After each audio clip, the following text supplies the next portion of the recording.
Radhe Radhe. Hi friends, அனைவருக்கும் வணக்கம். எல்லோரும் எப்படி இருக்கீங்க ஃப்ரெண்ட்ஸ்? நல்லா இருக்கீங்களா? காலையில் எழுந்திரிச்சு என்னெல்லாம் வீட்டு வேலை நம்மளோட ரெகுலர் லேடிஸ்க்கு என்ன பண்ணுவோம், வீடு பெருக்கிறது, சாமான் தவிர்த்து எல்லாத்தையும் முடிச்சுட்டேன். குளிச்சுட்டு சாமி பூஜை பண்ணிவிட்டு வந்துட்டேன். வண்டி வந்து இன்றைக்கி நேற்று புதுசாக வாங்கினது இல்லையா, பூஜை பண்ணலனால எங்கள் நாத்தனார் பையன்கிட்ட கொடுத்து கழுவி கொண்டு வர சொல்லியிருக்கோம். எங்கள் பக்கத்தில் வந்து பஜாரில் கழுவுறாங்க. அங்கே கழுவிட்டு சாமிக்கு தேவையான பொருட்கள்லாம் வாங்கிட்டு வந்திருக்கோம் பூஜை பண்ணுறதுக்கு. பூஜை பண்ணும்போது நான் வீடியோ எடுத்துகிட்டு வர சொல்கிறேன் ஹஸ்பண்டை. நான் வந்து போக மாட்டேன், ஹஸ்பண்ட் கிட்டே சொல்லியிருக்கேன். பூஜை பண்ணும்போது வீடியோ எடுத்துகிட்டு வருவாங்க. இப்போ வந்து பழைய வண்டி அப்படின்னாலுமே செகண்ட் ஹேண்ட்னாலுமே கொஞ்சம் நம்மளோட இப்போ இருக்கிற சுச்சுவேஷனுக்கு கண்டிப்பாக பழசு இருந்தால் ஓகே தான். ஆனால் எல்லோரும் வந்து என்ன இவ்வளோ காசு கொடுத்து சொல்கிறாங்கனாலுமே கொஞ்சம் நல்லா இருக்குது. அதோடு வந்து ரேட்டும் வந்து நமக்கு இஎம்ஐயில் வாங்கும்போது கொஞ்சம் எக்ஸ்ட்ரா இருக்கிற மாதிரி தோணும் அப்படின்னு சொல்லிட்டு சரி பரவாயில்ல, இப்போ இருக்கிற சுச்சுவேஷனுக்கு கண்டிப்பாக வேணும் அப்படின்னு சொல்லிட்டு தான் வாங்கினது. ஏன்னா நம்ம ஊர் பற்றி உங்களுக்கே நான் நிறைய வீடியோவில் காமிச்சிருப்பேன். எவ்வளோ தூரம் ஒரு பஜார் போனாலும் ஒரு கடை போனாலும் எல்லா டைமும் நம்ம வாங்க முடியாது. ஆக்சுவலாக எங்கள் நாத்தனார் பெரிய ஓரக்குச்சியோட வண்டி இது ரெண்டுமே இதுலலாம் நமக்கு கட்டுப்படி ஆகாது. அவங்க இது பண்ணு. அதுக்கப்புறம் அந்த ப்ளூ கலர் வண்டி, அது பேர் என்னன்னு எனக்கு சரியான தெரியல. நம்ம வண்டி சுத்தம் பண்ணி ஆச்சு, கழுவி கொண்டு வந்து வச்சுருக்காங்க. ஃபோட்டோ பற்றி ஒரு ஃப்ரெண்ட்ஸ் கேட்டிருந்தாங்க. தினமுமே பார்த்தீங்கன்னா தண்ணி ஊற்றி சந்தனம்லாம் வச்சு குங்குமம் வச்சு தினமுமே பூஜை பண்ணுவோம். ஃபோட்டோ வந்து ஃபுல்லாக தொடச்சி தான் வைப்பேன். இந்த ஃபோட்டோ வந்து கொஞ்சம் பழைய ஃபோட்டோனால இந்த மாதிரி ஆயிருக்கு. ஆக்சுவலாக இந்த ஃபோட்டோ வாங்கினது வந்து எங்கள் சின்ன பையன் வந்து வயிற்றில் இருக்கும்போது வாங்கினது. அதுக்கு முன்னாடியே வாங்கின மாதிரி ஒரு நினைக்கிறேன். ஆமாம், அந்த டைமில் அது கொஞ்சம் பழைய ஃபோட்டோனால அந்த மாதிரி இருக்குது. தொடச்சாலுமே இது வந்து தண்ணிப்பட்டு ஏன்னா தினமுமே தண்ணிப்பட்டு துடைக்கிறதுனால அந்த மாதிரி குங்குமம் பொட்டெல்லாம் வச்சு இந்த இடம்லாம் பார்த்திங்கனாலே தெரியும். இப்போ தான் பூஜை பண்ணி முடித்தேன். அதுக்கப்புறமா வந்து ஒடிஷாவில் தினமுமே சாமியை காலையில் இந்த மாதிரி தண்ணி போட்டு தொடச்சி நம்ம பொட்டுலாம் வச்சு தான் பூஜை பண்ணுவாங்க. தினமும் காலையில் ஈவினிங் டைமில் தொடச்சி பொட்டெல்லாம் வைக்க தேவையில்லை. விளக்கு ஏற்றி திரி ஏற்றி மட்டும் பூஜை பண்ணணும், ஊதுவத்தி ஏற்றி. அதனால் வந்து நம்ம ரெகுலராக பூஜை பண்ணும்போது அந்த தண்ணி பட்டு அந்த சந்தனம் துடைக்கும் போது அது பட்டு தான் இந்த மாதிரி ஆயிருக்கு. மற்றபடி வந்து தினமுமே சாமிக்கு பூஜை பண்ணும்போது தொடச்சிட்டு தான் பூஜை பண்ணுறது. இப்போ வந்து என்ன சமையல் வந்து பண்ணுறேன்னு சொல்லி பார்க்கலாம். இன்றைக்கி வந்து காலையில் நல்லா தீய வச்சு ஒரு பொரியல். பாவக்காவை பொறுத்த வரைக்கும் இந்த பக்கம் வந்து கொஞ்சம் தீய வச்சு பொரியல் பண்ணுவாங்க. அப்போ தான் வந்து அது அந்த கசப்பு தன்மை வந்து அந்த அளவுக்கு இருக்காது. இப்படி பாருங்கள், இது இன்னுமே தீயணும். ஆனால் நான் வந்து இதில் உருளைக்கிழங்கு ஆட் பண்ண போகிறேன் அப்படின்றதுனால நான் வந்து நல்லா கழுவிட்டேன். இருந்தாலும் தண்ணிக்குள்ளே போட்டு வச்சுருந்தேன் இந்த உருளைக்கிழங்கு. கிச்சன் வேலையெல்லாம் இன்னும் முடியலை, சரியாக வந்து ரெடி பண்ணலனால தான் நான் வந்து ஹோம் டூரும் போடல. அதோட சாமி ரூமு கூட வெளியில் பார்த்தீங்கன்னா கட்டல. ஹோம் டூர் வந்து எல்லாம் ரெடி பண்ண அப்புறமா கண்டிப்பாக அப்லோட் பண்ணுறோம். இதில் போட்டுக்கணும். ஆக்சுவலாக வந்து உருளைக்கிழங்கு பாவக்காய் போட்டு இந்த மாதிரி பொரியல் பண்ணுவாங்க, நல்லாயிருக்கும். ஆனால் தீயை வச்சு எடுக்கணும். தீயலைன்னா அந்த கசப்பு வந்து அப்படியே இருக்கும். நான் அது பண்ணிவிட்டு காமிக்கிறேன்.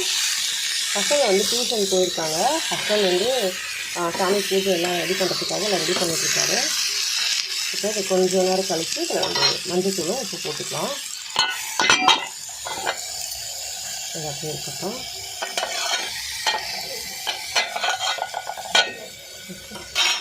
இந்த பக்கம் வந்து மாவு ரெடி பண்ணி வச்சுருக்கேன். இதில் வந்து வெங்காயம், பச்சை மிளகாய், தனியாலாம் போட்டு இதில் ஒரு 3 தோசை வந்துடும். இதில் கஞ்சி சாப்பிட போகிறோம். கஞ்சி சாப்பிடணுன்றதுனால தான் வந்து பொரியலும் பண்ணிக்கிட்டு இருக்கேன். இப்போ வந்து ரெடியாக இருக்குது. இப்போ இந்த மாதிரி இருக்கணும் பொரியல், அப்போ தான் டேஸ்ட் நல்லாயிருக்கும். கசப்பு வந்து சுத்தமாக இருக்காது. இந்த பாவக்காயில் லைட்டாக தீஞ்ச மாதிரி அந்த டேஸ்ட்டும் ரொம்ப நல்லாயிருக்கும். இப்போ சாப்பிட்றதுக்கும் செம்ம சூப்பராக இருக்கும். இப்படி இருந்தால் தான் என் ஹஸ்பண்டுக்கு பிடிக்கும். அதே மாதிரி செஞ்சுருக்கேன். பொரியலும் ரெடி. தோசை வந்து குட்டி குட்டியாக வந்து நான் ஊற்றி வச்சுருக்கேன், பசங்க சாப்பிடுவாங்கன்னு சொல்லி. கஞ்சி சாதம் ரெடி பண்ணியாச்சு. கஞ்சி, அதுக்கப்புறமா சின்னதாக செஞ்ச தோசை. இது வந்து லைட்டாக தீஞ்ச மாதிரி எடுத்து பொரியல் வந்து அந்த மாதிரி இருக்கும். அந்த டேஸ்ட்டு சூப்பராக இருக்குங்க. வெள்ளரிக்காய் கொஞ்சமாக வச்சுட்டு இப்போ கஞ்சி சாதம் சாப்பிட போகிறோம். காலையிலக்கு கஞ்சி சாதம், இந்த பொரியல், கொஞ்சம் பச்சை மிளகாய், வெள்ளரிக்காய், இந்த குட்டி குட்டி தோசையில் வந்து எல்லாமே போட்டு செஞ்சுருக்கேன். அதனால் நான் அப்படியே சாப்பிட்டுக்க போகிறேன். இப்போ சாப்பிட்டு முடிச்சாச்சு. பாத்திரத்தெல்லாம் கழுவின்னு வந்து பார்த்தா என்னன்னு தெரியல, ஒரே பிரச்சனையாக போயிட்டுருக்கு. மாமியார் என்னமோ சொல்லிகிட்ருக்காங்க. அப்புறமா ஹஸ்பண்டும் வந்து என்னமோ சொல்கிறாரு. ஃபஸ்ட்டு எங்கள் மாமனார் ஏதோ சொல்ல, எங்கள் மாமியார் ஏதோ சொல்ல அப்படின்னு பேசிக்கிட்டே இருந்தாங்க. ஹஸ்பண்ட் வந்து ரொம்ப நேரமாக கம்முன்னு இருந்தார். சரி பேசட்டும்னு சொல்லி அப்புறமா வந்து இதுக்கு இப்போ தேவையில்லாமல் பேசிகிட்டு இருக்கீங்கன்னு சொல்லி எங்கள் மாமியார் வந்து எங்கள் மாமனாரை திட்டின உடனே ஹஸ்பண்ட் வந்து டென்ஷன் ஆகிட்டாரு. எதுக்கு இப்போ தேவையில்லாமல் அப்பாவை பற்றி எதுவும் பேசுகிற அப்படின்னு சொல்லி இந்த மாதிரி அந்த மாதிரின்னு சொல்லிட்டு ஏதாவது சொன்ன உடனே ஏன் கடை வைக்கிறது அது இதுன்னு எல்லா பேச்சும் ஆரம்பிச்சிட்டாங்க, சாப்பாடு அப்படி இப்படின்னு சொல்லி.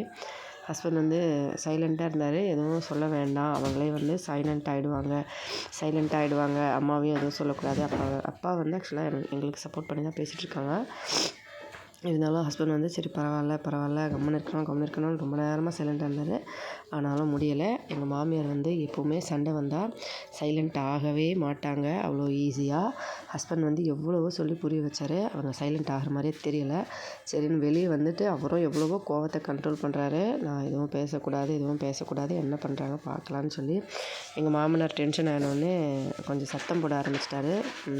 ஜோராக சத்தம் போட்டவுடனே ஹஸ்பண்ட் வந்து ஏன்ப்பா சத்தம் போடுறீங்க, சரி விடுங்க, உங்களுக்கு உடம்பு ஏற்கனவே சரியில்லை, சத்தம் போடாதீங்கன்னு சொல்லி அமைதிப்படுத்தினார். அப்போ கூட எங்கள் மாமியார் வந்து பேசிக்கிட்டே இருக்காங்க மறுபடியும். அதனால் வந்து அவர் டென்ஷன் ஆகி இப்போ தான் வந்து ஹஸ்பண்ட் வந்து பேச ஆரம்பித்தார். இப்போ சைலண்ட்டாக இருக்கியா இல்லையா அப்படின்னு சொல்லி. இல்லை எப்போவுமே இப்படி தான், அவங்க எப்போ பார்த்தாலும் என்ன அதை சொல்கிறாங்க இதை சொல்கிறாங்க. அப்படி என்ன சொன்னாங்கன்னு கேட்டால் இன்னும் சொல்லலை அப்படின்னு சொல்லி அப்படி என்ன சொன்னாங்கன்னு சொன்னால் தானே நம்ம கேட்க முடியும். அப்படி அதெல்லாம் இல்லை, நீங்கள் ஏன் காசு வந்து கொடுக்கணும், நீ அப்பாவுக்கு காசு கொடுக்குற, சரி அப்பா வந்து அங்கே கொடுக்குறதில்ல, அவங்க செலவு பண்ணுறாங்க, அவங்க வச்சுட்டு கூட என்ன செலவு பண்ணுறாங்க சொல்லுங்கள். அவங்க வந்து வீட்டுக்கு அந்த பக்கம் காசு தான் கொடுக்குறாங்க, நிலத்துல பயிர் வைக்கிறதுக்கு கொடுக்குறாங்க, ஏதாவது வந்து ஒரு கல்யாணம் ஏதாவது இதுன்னா அதுலேயுமே கொடுக்குறாங்க. எல்லா விஷயத்துலையுமே எங்கள் மாமனார் தான் கொடுப்பாங்க அந்த காசெல்லாம்.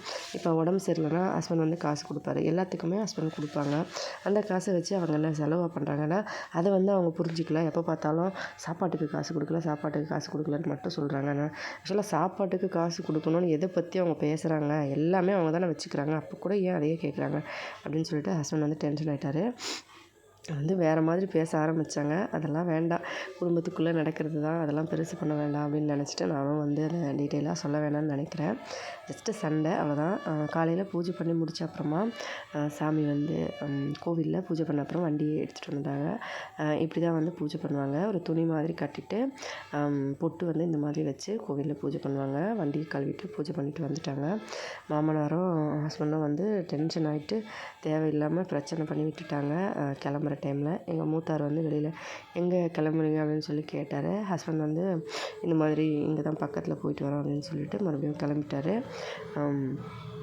கோவில் வந்து இங்கே பக்கத்தில் தான். எங்கள் மாமனார் வந்து பெரிய ஓரக்குத்தியோட ஃபஸ்ட்டு பையன், அவனும் வரேன்னு சொன்னதெல்லாம் அவன் புல்லட் கூட்டு வந்திருக்கான். அதில் உட்காந்துன்னு கிளம்பிட்டார். அவர் ரொம்ப டென்ஷன் ஆகிட்டார். மைண்டு ஏற்கனவே ரொம்ப அப்செட்டாக இருக்கார். மைண்டு அப்செட் ஆகிடுச்சுன்னா அவர் வந்து ரொம்ப திட்டிக்கிட்டே இருப்பார், சும்மா உட்காரவே மாட்டார். நாங்கள் எல்லாருமே கூட அதுக்காக தான் பயப்படுவோம். அவர் சம்டைம்ஸு ஏதாவது பேசினார்னா அப்புறமா அதையே யோசிச்சுட்டே இருப்பார், மனசு கஷ்டப்படுவார், உடம்பு சரியில்லாமன்னு சொல்லி ஹஸ்பண்ட் வந்து ரொம்ப கேர் எடுத்துப்பார்.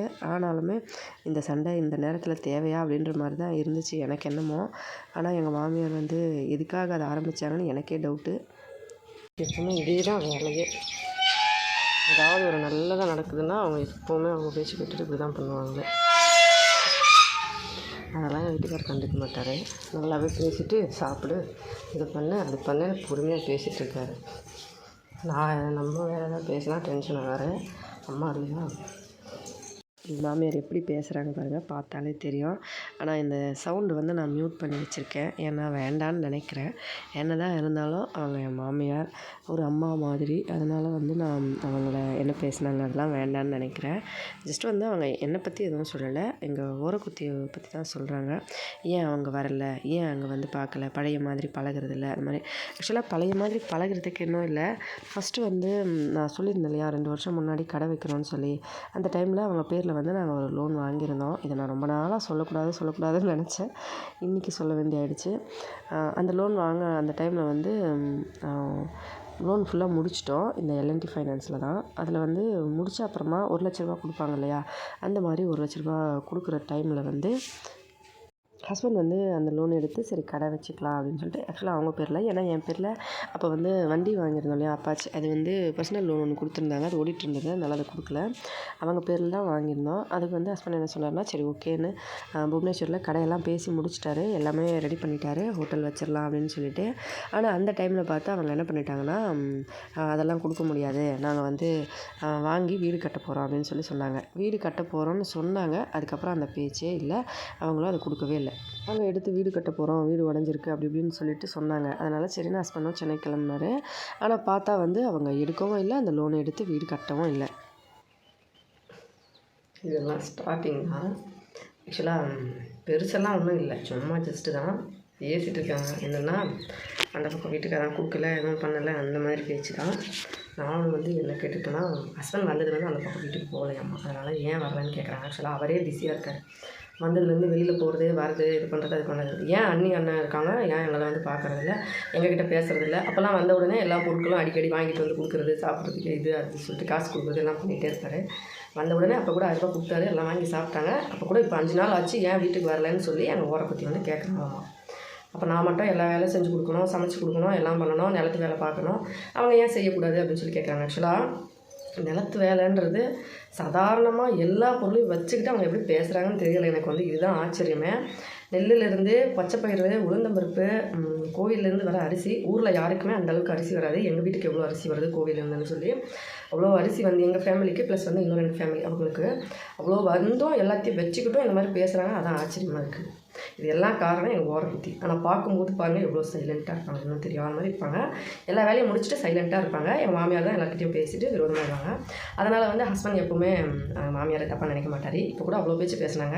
சரி நீ போய் சாப்பிடு, போய் இங்கே உட்காந்துருக்க, போய் சாப்பிடு, நான் வரேன், வந்த அப்புறமா அக்கா வீட்டுக்கு நான் கூட்டிகிட்டு போயிட்டு வரேன் அப்படின்னு சொல்லிட்டு பேசிவிட்டு கட்டி பிடிச்சிட்டு அவனை சமாதானப்படுத்திட்டு கிளம்பிட்டார் கோயிலுக்கு. எங்கள் மாமனாரும் பசங்களும் கோயிலுக்கு போயிட்டு போகிறாங்க. அதுக்கப்புறம் நாத்தனார் பையனை கூட்டிகிட்டே போகல, அவன் வந்து வேணான்னு சொல்லிட்டு எங்கள் மாமனார் திட்டிட்டு கிளம்பிட்டாரு.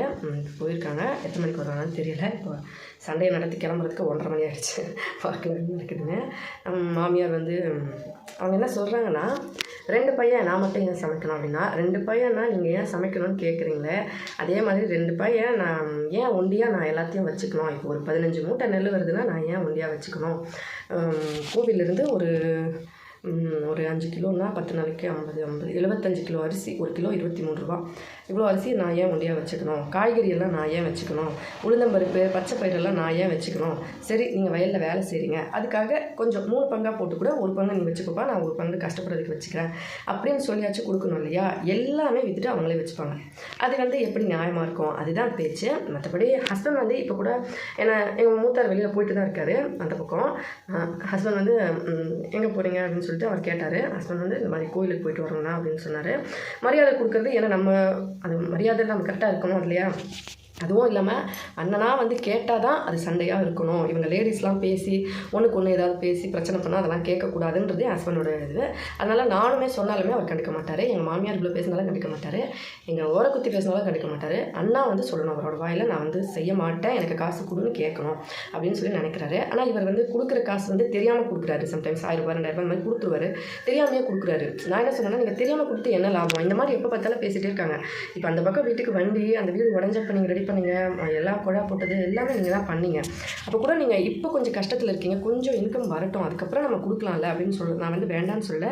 கல்யாணம் பண்ணிட்டு வந்த உடனே வேண்டான்னு சொல்லி தான் தப்பு. நான் கல்யாணம் பண்ணி சென்னையில் இருக்கும்போது வரைக்குமே காசு கொடுத்துட்டு தான் இருந்தாரு. அந்த வீடு உடஞ்சப்போ நானுமே சொன்னேன் 50,000 ரூபா கிட்டத்தட்ட இவர் தான் கொடுத்தாரு, நான் வேண்டான்னு சொல்லலை. இப்போ நம்மளோட அந்த சுச்சுவேஷன் வந்து சரியில்லை அப்படின்றதுனால மட்டும்தான் வந்து நான் வந்து இப்போ வேண்டான்னு சொல்கிறேன். அப்போ கூட அவர் என் பேச்சு கேட்க மாட்டார். நம்மளோட கடமையில் நம்ம சரியாக இருக்கணும், பரவாயில்ல நம்ம என்ன தானே கஷ்டம், என்கிட்டயும் சண்டை போட மாட்டார், என்னை பேசி புரிய வைப்பார். பரவாயில்ல நம்மன்னா அவங்க வேலைக்கு போகல, கஷ்டமாக இருக்கும், அவங்களுக்கு ஏதாவது கேட்குறாங்க அப்படின்னு சொல்லிட்டு என்னை புரிய வச்சுட்டு அவங்களுக்கு கொடுப்பாரு. அது மாதிரி இருக்கும்போது நான் வந்து அதை பெருசு பண்ணக்கூடாது இல்லையா. பரவாயில்ல, என் ஹஸ்பண்ட் வந்து என்னை வந்து கேட்காம எனக்கு தெரியாமல் கொடுத்தா வந்து மனசு கஷ்டமாக இருக்கும். அவர் என்னையுமே புரிய வச்சுட்டு கொடுக்கும்போது நான் வந்து அதை தப்பாக எடுத்துக்கக்கூடாது அப்படின்னு சொல்லி தான் நினைக்கிறேன். ஆனால் இவங்க வந்து அதை வந்து ரொம்ப ப்ளஸ் பாயிண்ட்டாக எடுக்கிறாங்க. இதே மாதிரி பண்ணிகிட்டே இருப்பாங்க, எப்படியும் கடை வைக்கிறதுக்குள்ளே ஏதாவது ஒன்று ஆரம்பிச்சிருவாங்க அப்படின்னு தோணுது. பார்க்கலாம். அப்போ கூட மாமனார் வந்து சரியான டென்ஷன் ஆகிட்டாங்க. ஹஸ்பண்ட் ஒரே வார்த்தை தான் சொன்னார், பசங்க வந்து இப்போ அந்த பையன் வந்து எங்கள் வீட்டில் என்னைக்காச்சும் நீங்கள் பார்த்துருக்கீங்களா? நான் எவ்வளோ வீடியோஸ் பண்ணியிருக்கேன், வ்ளாக்ஸ் பண்ணியிருக்கேன். எங்கள் ஓரக்குத்தி பையன் வந்து எங்கள் வீட்டுக்கு வந்திருக்கான். நான் எந்த வீடியோஸில் நீங்கள் பார்த்துருக்கீங்களா? பார்த்துருக்க மாட்டீங்க, வரமாட்டான். அவங்க அம்மா அப்பா அந்த மாதிரி வந்து சொல்லி கொடுத்து வச்சுக்கிறாங்க. ஓகே, இப்போ எங்கள் நாத்தனார் பையன் அந்த பக்கம் வீட்டில் தான் சாப்பிட்றான், எல்லா வேலையும் அங்கே தான். ஆனால் எப்போவுமே இந்த பக்கமும் வருவான், சாப்பிடுவான், படிப்பான், எல்லா வேலையும் பண்ணுவான். அவனுக்கு வந்து நாங்கள் எல்லா பொருளும் வந்து கொடுப்போம், எல்லாம் எடுத்துப்போம், அதெல்லாம் பண்ணுவாங்க. என் பசங்க வந்து வீட்டிலேருந்து எங்கேயுமே வெளியே போனதில்லை. இப்போ வந்து மாமனார் வந்து ஒரு கோயிலுக்கு போகலாம் அப்படின்னு சொல்லி சொன்னாங்க. பசங்க வந்து நாங்களும் வருவேன்னு சொல்லி அழுதோன்னே சரி 2 பேரும் ரெடி பண்ணிட்டு கிளம்புன்னு சொன்னோன்னே எங்கள் மாமனார் என்ன சொன்னார்னா, நாத்தனார் பையன் படுத்துட்டு இருந்தான். அவனையும் வந்து சரி நீயும் வா அப்படின்னு சொல்லி கேட்டவொடனே அவனும் நான் வரேன் அப்படின்னு சொன்னான். அவன் வரேன்னு சொன்னவொடனே எங்கள் மாமியார் ஆரம்பிச்சிட்டாங்க. அப்போ ஃபோன் பண்ணி அவனையும் கூப்பிடுங்க, அவனையும் கூட்டிகிட்டு போங்க அப்படின்னு. அதுக்கு வந்து ஹஸ்பண்ட் சொன்னார், மாமனார் வந்து ஃபஸ்ட்டு ஆரம்பிச்சிட்டாரு. ஏன் அவனை கூட்டிட்டு போனோம்? இப்போ இவங்க இருக்காங்க, பசங்க படிச்சுட்டு இருக்கான், அவனை கூட்டிகிட்டு போகிறேன். பசங்க 2 பேர் அவங்க அழகாங்க, அவங்களை கூட்டிகிட்டு போகிறேன். இப்போ அவனை கூட்டிகிட்டு போகணுன்னு சொல்லி ஏன் சொல்கிறான்? அவன் எங்கே போய் சுற்றிக்கிட்டு இருக்கானா, என்ன பண்ணுறான்னு எதுவுமே தெரியாது. திடீர்னு மனசுக்கு தோணுச்சு கோயிலுக்கு போகணுன்னு சொல்லி கிளம்புனேன். அவன் வண்டி இருக்குது, சரி போயிட்டு வந்துடலான்னு பார்த்தா, நீ ஏன் தேவையில்லாதல பேசுகிற? யார் என்ன சொல்லிடுவாங்க? ஆமாம் அவங்க என்னென்ன பேசுகிறாங்கன்னு உங்களுக்கு தெரியாது, எனக்கு தான் தெரியும் அப்படின்னு சொல்ல ஆரம்பிச்சிட்டாங்க. அதுக்கப்புறமா தான் வந்து ஹஸ்பண்டுக்கு வந்து கோவம் வந்துருச்சு. ஏன் அப்பாவை தப்பாக பேசுகிறேன் அப்படின்னு சொல்லி நிறைய வார்த்தை சொல்லிட்டாங்க. உங்களுக்கு என்ன எப்போ பார்த்தாலும் ஏதாவது ஒன்று பண்ணிடுறீங்க, ஆனால் பேச்செல்லாம் நான் தானே கேட்குறேன் அப்படின்னு சொல்லுவேன். என்ன பேச்சு கேட்குறவா போகலாம் வாங்கன்னு சொன்னவொடனே ஆமாம் உங்களுக்கு என்ன அது இப்படி சொல்லிட்டு அப்படி இப்படி பேச ஆரம்பிச்சிட்டாங்க. அதுக்கப்புறமா அதை அப்படியே சமாதானப்படுத்தி ஹஸ்பண்ட் வந்து பேசினார். அவங்க மறுபடியும் ஹஸ்பண்டும் மாமனார் கிளம்புன அப்புறமா எவ்வளோ பேசினாங்க பாருங்க. அதே தான் மறுபடியும் சொல்கிறாங்க. ஆமாம் அந்த பையன் எல்லாம் அந்த பக்கமாக போகிறான், அந்த பக்கம் வீட்டுக்கு போகிறான், உங்கள் வீட்டுக்கு வர மாட்டேன்றான். அது என் மேலே தப்பா? நாத்தனார் பையன் கொடுத்தா நான் கூப்பிடல, அவன் தானே வரான்னா ஃபோன் பண்ணி நீ கூப்பிட வேண்டியதானே, இங்கே வாடா, இங்கே சாப்பிட்றா, இங்கே இருடான்னு சொல்லி நான் சொன்னேன். நான் எங்கே சொல்லணும், எனக்கு வேலை கரெக்டாக இருக்குது, நான் என் பசங்களை பார்க்கறதுக்கு டைம் சரியாக இருக்குது. என் வீட்டுக்கார் வெளியில் இருக்கும்போது நீங்கள் தானே அவங்கள கூப்பிட்டு என் பசங்களை ஏதாச்சும் கொடுக்கணும், இது என்ன கான்செப்ட், நியாயமே இல்லையே அப்படின்னு சொல்லி சொன்னேன். அதுக்கு வந்து அவனை ஃபோன் பண்ணி கூப்பிட வேண்டியதானே அப்படின்னு எங்கள் மாமியார் சொல்ல, ஃபோன் பண்ணி நான் கூப்பிடணுமா? ஏன் அவங்க என் பசங்களை கூப்பிட்றாங்களா? ஆமாம் எங்கே பார்த்தாலும் கூப்பிட்றாங்க, எங்கே பார்த்தாலும் மூத்தார் வெளியே சுற்றுறாரு, பசங்களை கூப்பிட்டாரு, வாங்க என்ன பண்ணுறீங்க கேட்டார். நான் என்ன வீட்டிலேருந்து வெளியே போகிறேன், நான் போய் கூப்பிட்றதுக்கு அப்படின்னு கேட்டேன். அதுக்கு வந்து கூட பேசுவாங்க. எங்கள் மாமியார்கிட்ட சண்டை போட்டால் எங்கள் மாமனாரையிலே முடியாது, நம்மளாம் ஏமாத்துறோம், அதனால் வந்து கடுப்பேற்றுறோம்மா இல்லாட்ட அந்த மாதிரி. இதெல்லாம் ஒன்றும் இல்லை, ஜஸ்ட்டு சின்ன சின்ன ஸ்ட்ரகிள்ஸ் தான், பார்த்துக்கலாம். குடும்பம்னா வாழ்க்கைன்னா சில அடிகள் விழத்தான் செய்யும். அந்த மாதிரி குடும்பம்னா வாசப்படி என்ன, வீட்டுக்கு வாசப்படியா, அந்த மாதிரி இருக்கும்போது நம்ம என்ன பண்ண முடியும்? பார்த்துக்கலாம் அப்படின்னு தான் ஹஸ்பண்ட் சொல்லி புரிய வச்சார். மத்தியானம் ஹஸ்பண்ட் மாமனார் பசங்க கோயிலுக்கு போயிட்டு வந்துட்டாங்க. வந்த அப்புறமா வந்து சாப்பிட்டுட்டு வந்துட்டாங்க கோயில்லையே. நானும் வந்து ஃபோன் பண்ணி கேட்டேன். அப்புறமா சாப்பிட்டுட்டு உட்காந்துட்டு இருந்தேன். ஹஸ்பண்டும் மாமனார் பசங்க வந்த உடனே மறுபடியும் வந்து பிரச்சனை ஆரம்பிச்சிருச்சு. இது அப்படின்னு சொல்லி ஏதாவது பேசி மறுபடியும் வந்து அப்படி இப்படின்னு ஆயிடுச்சு. அதை நான் என்னென்னு சொல்கிறதுன்னு தெரியல. சரி ஓகே, நான் இதை வந்து எதிர்பார்க்கலை. கண்டிப்பாக இதே மாதிரி பிரச்சனையெல்லாம் எதுவும் வந்துடக்கூடாது அப்படின்றதுனால தான் ஒடிஷா வந்த புதுசில் அந்த பக்கம் வீட்டில் இருந்து அந்த 2-3 வருஷத்துலேயும் வீடியோ வந்து நான் சுத்தமாக அப்லோட் பண்ணவே இல்லை. ஏன்னா யாரும் வந்து எதுவும் சொல்லிடக்கூடாது, நம்ம வந்து ஃபோன் பிடிச்சிட்டு எல்லா டைம் உட்காரோம் அப்படின்னு சொல்லிட்டு. ஏன்னா இங்கே இருக்கிறது ஓல்டு கல்ச்சர் அப்படின்றதுனால வீட்டு வேலை அது இதுன்னு பார்க்குறது மோஸ்ட்லி வந்து பார்ப்பாங்க. ஆனால் எங்கள் மாமனாரே ஒத்துக்கிட்டாலும் ஓரக்குத்தி வந்து நிறைய ப்ராப்ளம்ஸ் வந்து பண்ணுவாங்க. நான் வந்து அதெல்லாம் இருக்கக்கூடாதுன்னு நினச்சி தான் அந்த பக்கம் வீடியோ போடாமல் விட்டதுனால வியூஸ் வரல. நானும் சந்தோஷமாக தான் பேசணும், எதுவும் சொல்லக்கூடாது, நல்லா தான் நடக்கணும்னு தான் நினைக்கிறேன், ஆனால் முடியல. வீட்டில் வந்து நான் எப்போ பார்த்தாலும் ஃபோன் பிடிச்சிட்டு உட்காந்துட்ருக்கேன். நான் எல்லா டைமும் அவங்க மட்டும்தான் வேலையெல்லாம் செய்கிறாங்கம்மா. அதனால் வந்து எப்போ பார்த்தாலும் ஃபோன் பிடிச்சிட்டு உட்காந்துருக்கேன். வீட்டில் மாமனார் இருக்கேன், இந்த வேலையை செய்யறதில்ல, அந்த பக்கம் வீட்டில் ஜாலியாக இருக்கேன் அப்படி இப்படின்னு சொல்லி பேச்சு வந்து அதுக்கப்புறமா சண்டை பெருசாகி ஹஸ்பண்ட் வந்து கோவத்தில் சரி இதுக்கு மேலே ஃபோன் பிடிச்சிட்டு உட்காரக்கூடாது, அவள் தானே பிடிக்க மாட்டான் விட்ரு அப்படின்னு சொல்லிட்டு டென்ஷன் சொல்லிட்டாரு. என்ன சொல்கிறதுன்னு தெரியலை. அவங்களுக்கு நான் இத்தனை நாள் வீடியோ போட்டது கூட அவ்வளோ பெருசு இல்லை. இப்போ லைவில் வந்த அப்புறமா கொஞ்சம் அந்த மாதிரி நினைக்கிறாங்க. ஓரக்குத்தி அதுக்கப்புறம் மாமியார் 3 பேருக்கு தான் கொஞ்சம் ரொம்ப பிரச்சனையாக நினைக்கிறாங்க. அதனால் தினமும் வீடியோ அப்லோட் பண்ணுறேன். கொஞ்ச நாள் போட்டோம், கடையெல்லாம் வச்சு நான் சிட்டி வந்த அப்புறமா கண்டிப்பாக ட்ரை பண்ணலாம். இப்போதைக்கு வேண்டாம்னு நினைக்கிறேன். ஏன்னா நான் கஷ்டப்பட்டு இங்கே வந்து 5 வருஷத்தில் எவ்வளோ ஸ்ட்ரகிள்ஸ் பண்ணியிருக்கேன். இப்போ நான் அங்கே போகிற டைமில் வந்து எதுவும் பண்ண வேண்டாம்னு நினைக்கிறேன். கண்டிப்பாக என்னென்ன பண்ணுறேன்றதை நான் கண்டிப்பாக உங்கள் எல்லாருக்கிட்டையும் பேசுகிறேன். எப்படின்னு தெரியல. என்னமோ என்னென்ன நடக்குதுன்னு சொல்லி நான் வீடியோ எடுத்து அப்லோட் பண்ணுறேன். நான் சந்தோஷமாக சேஃபாக பத்திரமா இருங்க. நன்றி, வணக்கம்.